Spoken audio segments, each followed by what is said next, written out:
ప్రభుని యందు మిక్కిలి ప్రియులగు సహోదరి సహోదరులారా, ఈరోజు మనం సామాన్య 13వ ఆదివారంలో ప్రవేశించి దేవుని మన జీవితంలోకి ఆహ్వానిస్తూ ఉన్నాం. దర్శన గ్రంథం 3వ అధ్యాయము 20వ వచనం మనం ఆలకించినట్లయితే అక్కడ ప్రభు పలుకుతూ ఉన్నారు, వినుము, నేను ద్వారము యొద్ద నిలిచి తలుపు తట్టుచున్నాను.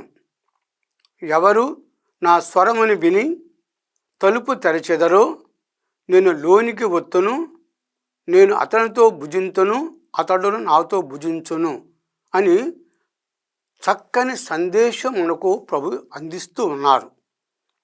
అంటే ప్రభువే స్వయంగా మన దగ్గరకు రావటం అనేది. ఈరోజు మనం ఆలకించే తొలి పట్టణములో దేవుని వ్యక్తి అయిన ఎలీషా ప్రవక్త షూనేం అనే నగరమున ప్రవేశించినప్పుడు అక్కడ ఆ పట్టణ వాసి అయిన ఒక ధనవంతురాలు ఎలీషాను తన ఇంటికి ఆహ్వానించింది. దేనికని? ఒక ముద్ద భోజనం. మామూలుగా మనకు ఎన్నో సూక్తులు ఉన్నాయి. మనం మామూలుగా చూసినట్లయితే మన తెలుగు భాషలో అన్నం పరబ్రహ్మ స్వరూపమని, అన్నదానం శ్రేష్టమైన దానంగా మనం నమ్ముతూ ఉంటాం. ఒక ముద్ద అన్నం పెట్టడం వలన మన ప్రేమను వ్యక్తం చేస్తూ ఉంటాం. అదేవిధంగా ఈ శూన్యము ధనవంతురాలు దేవుని వ్యక్తి అయిన ఎలీషా ప్రవక్తని తన ఇంటికి ఆహ్వానించి ఒక చక్కటి విందు ఏర్పాటు చేసింది. ఆ తర్వాత ఆమె దేవుని కలిగి ఉండి దేవుని ప్రేమను పొంది తన భర్తతో మాట్లాడి, ఈ వ్యక్తి ఇటు వచ్చినప్పుడల్లా మన ఇంటిలోనే ఉండాలని ఒక చక్కటి గది ఏర్పాటు చేసింది వారి ఇంటి పైన. అంటే ప్రవక్త తన పని మీద వచ్చినప్పుడల్లా మన ఇంటిలో ఉండాలి అని. నేను విచారణలో ఉన్నప్పుడు ఒక గ్రామంలో ఎన్నో కుటుంబాలు ఆహ్వానించేటువంటి వారు వారింటికి ప్రార్థనకి, అదేవిధంగా భోజనానికి. నేను ఇప్పటికీ మర్చిపోలేను. ఈ 44 సంవత్సరాలలో ఆ సంఘటన, నన్ను ఆహ్వానించిన సంఘటన ఎంతో ప్రేరణాత్మకం, ఎంతో ప్రేమపూరితం. ఆ కుటుంబం అన్న మాట, మీరు మా ఇంటికి వచ్చినట్లయితే దేవుడు మా ఇంటికి వస్తారు అన్న ఒక భావన, అన్న పలుకులు ఎంతో శ్రేష్టంగా, ఎంతో ప్రేరణగా ఉన్నాయి. అదేవిధంగా ఈ శూన్యము ధనవంతురాలు ఎలీషా ప్రవక్తని తన ఇంటిలోకి ఆహ్వానించిందంటే దేవుణ్ణే తన ఇంటిలోకి ఆహ్వానించినట్లు. దైవ వాక్కుని స్వీకరించి దేవుని పేరు మీదుగా వచ్చే వ్యక్తిని ఎంతో గొప్పగా ఆదరిస్తూ ఉన్నది. అటు తర్వాత చూసినట్లయితే ఎలీషా ప్రవక్త కూడా ప్రతిఫలము ఇవ్వాలనే ఉద్దేశంతో తాను పొందాడు కాబట్టి మరలా తను దాన్ని ఆశీర్వదించాలనే ఉద్దేశంతో ఆమెకు ఒక గొప్ప బహుమానం ప్రసాదిస్తాడు. ఆమెకు సంతానం లేదు.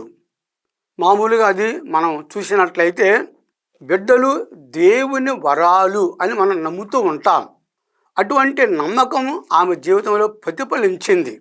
ఆయన చెప్తారు, వచ్చే సంవత్సరం ఇదే సమయానికి నీ యొక్క చేతిలో పడినట్టు బిడ్డడు ఉంటాడని. దేవుని నమ్మినటువంటి వారికి సమస్తము సాధ్యమవుతూ ఉంది. ఈనాటి సువార్త పఠనం మనం ఆలకించినట్లయితే ప్రభు తను అనుసరించేటువంటి వారు ఏ విధంగా అనుసరించాలి? తన సిలువను ఎత్తుకొని నన్ను అనుసరించాలి అని. తల్లిదండ్రుల కంటే, బిడ్డల కంటే దేవుణ్ణి మిన్నగా ప్రేమించాలని, దేవుని ఎక్కువగా ప్రేమించాలని అని తెలియపరుస్తూ మరి మన సిలువను ఎత్తుకొని ప్రభుని అనుసరించాలి. సిలువ లేకుండా మనకు రక్షణ లేదు. యేసు ప్రభు మనకు దారి చూపించి ఉన్నారు, ఆదర్శమూర్తిగా నిలిచి ఉన్నారు. ఆ సిలువ ద్వారా మనకు రక్షణ తీసుకొని వచ్చి ఉన్నారు.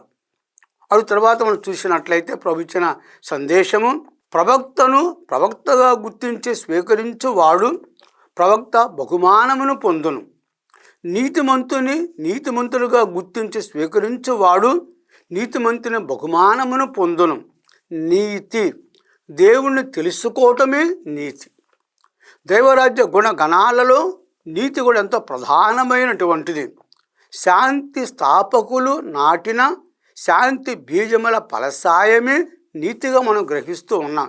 యాకోబు గారు రాసిన లేఖ 3:17 ద్వారా.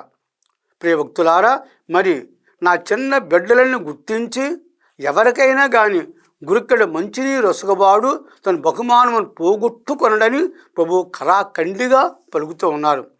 భక్తి పరునికి చేసిన ఉపకారమునకు అతని నుండి కాకునను దేవుని నుండి అయినా తప్పని బహుమతి లభించునని ప్రభు వాగ్దానం చేస్తూ ఉన్నారు.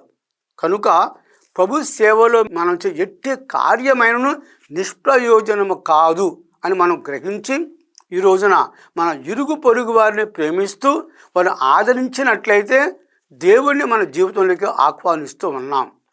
అదేవిధంగా భక్తులైన పౌలు తెలియపరుచున్నారు. గలతీయులకు రాసిన లేఖ 2:20 ఇక జీవించున్నది నేను కాదు, క్రీస్తే నాయందు జీవించుచున్నాడు అని. కనుక మన జీవితంలో ప్రభుని ఆహ్వానించి మన ఇరుగు పొరుగు వారిని కూడా ప్రేమించి ఆదరించినట్లయితే దేవునికి సేవ చేసినట్లుగా.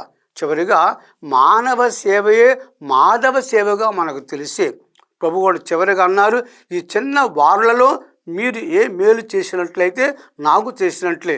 దప్పిగా ఉన్నప్పుడు దాహం తీర్చారు, వస్త్రం లేనప్పుడు వస్త్రం ఇచ్చి ఉన్నారు, ఆకలిగా ఉన్నప్పుడు ఆహారం తీర్చారని. ఈ తోటి సహోదరులకు నాకు చేసినట్లనే మనకు గొప్ప సందేశం ఇచ్చారు. కనుక మనము కూడాను దేవుని యొక్క కృపకు పాత్రలు కావాలంటే ఇరుగు పొరుగు వారిని ప్రేమించే భాగ్యం ప్రసాదించమని ఈ యొక్క ప్రార్థనలో దేవుని మనము మనసారా కోరుకుందాం.